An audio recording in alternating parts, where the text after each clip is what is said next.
Welcome back to the Sea Champagne Radio Show. Welcome back, Van Halen fans, especially everybody that's been keeping up with the Alex Van Halen, David Lee Roth, Sammy Hagar, Van Halen drama. Well, we have some breaking and enlightening news to you that I find absolutely shocking. And when I mean shocking, I mean absolutely shocking. And I'm going to get to that right now.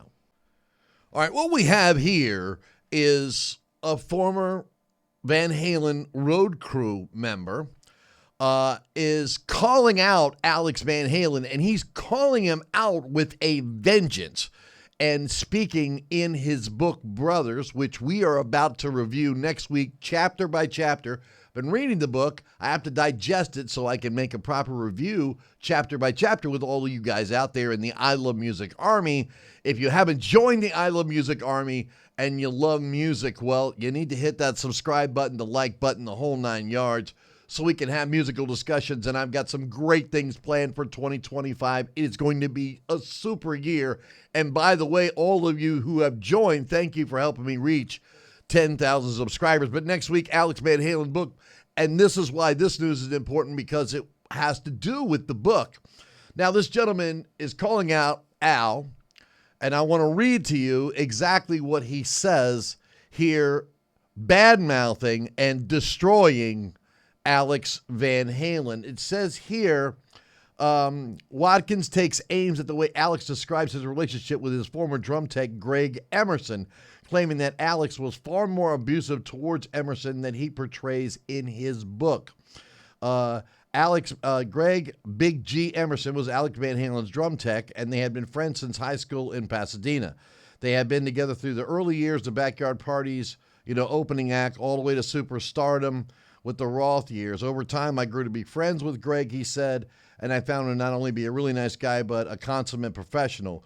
Watkins continued that Greg was always totally professional. The drum kit was always tuned and polished, while other band members treated their guys with respect. Al often ridiculed Greg, and if Al was drunk, which was about every day, he was even meaner and ridiculed and harassed him even further.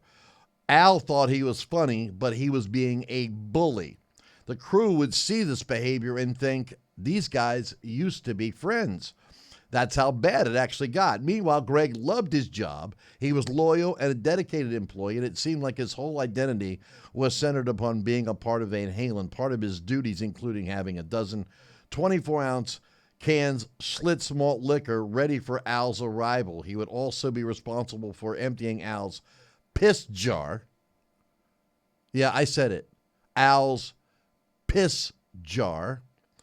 That he used during the show so he would not have to leave the stage when he needed to go to the bathroom. This guy is toting around piss, and Al is barbecuing him. Are you kidding me? Now, he says that as tours went on, Al's behavior towards Greg became more extreme. Greg became the drummer's personal whipping boy, and Greg, always a professional, took it. Some nights when he got on the bus, he looked like a scared puppy who had just been kicked and terrorized. Now, I guess it depends on who you believe, Al in his book, or this gentleman who was on tour with them for many, many tours, who became friends with Greg Emerson. Greg Emerson has not spoken out. Who do you believe? Now, of course, we all know this. There's this side, there's that side, and then there's the truth. So it's probably somewhere between what Al says and what this gentleman is saying. I hope Greg speaks up a little bit, but I can understand why Greg took it. I mean, what would you have given to be a part of Van Halen from the very beginning, all the way through this whole thing, and been friends with the Van Halen brothers? They probably took good care of you financially. I mean, but is that a reason to abuse somebody? Now, I know in the book, there's a lot of alcoholism, and when people are drunk, they do act and say things that they don't mean, at least most of the time. Some people, when they're drunk, high or stoned, it actually just enhances their personality and brings out whom they really are.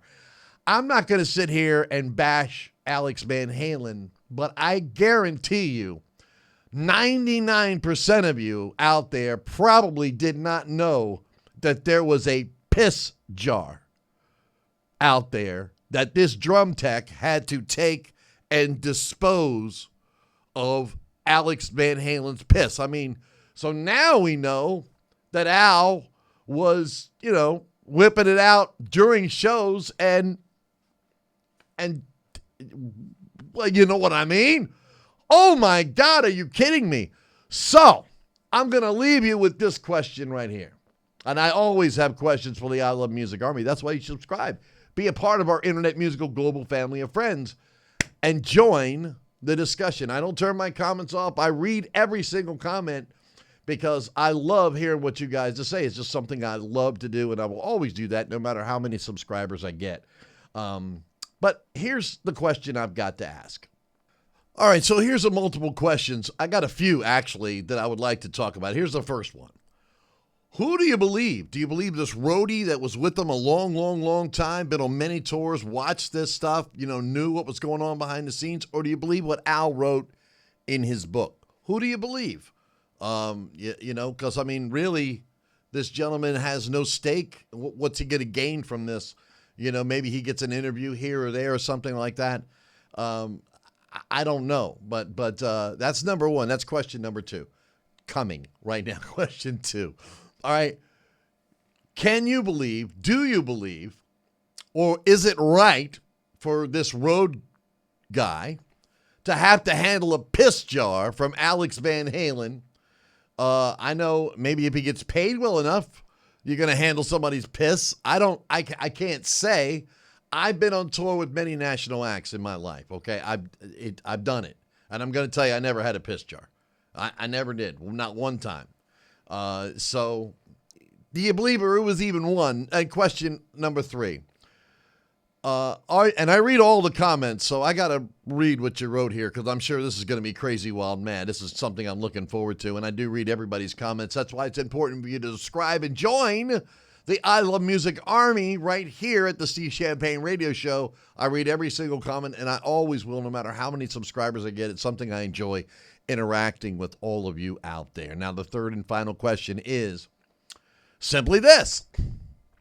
Hell, I'm throwing two more questions in. Number one, are you excited about this review of the book I'm going to do and have this in-depth discussion because I want to talk to everybody chapter by chapter because this book apparently does not include Sammy Hagar. We'll get to that in another video.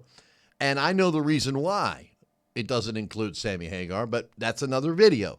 Are you excited about having this discussion? Because I am.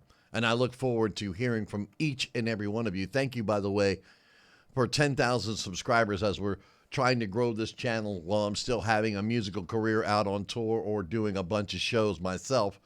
But that's about to wind down here. I'm getting too old to be doing this stuff, carrying all this gear. I don't have road crew guys handling my piss while I'm on stage, for God's sake. But that was interesting. And the final question is this.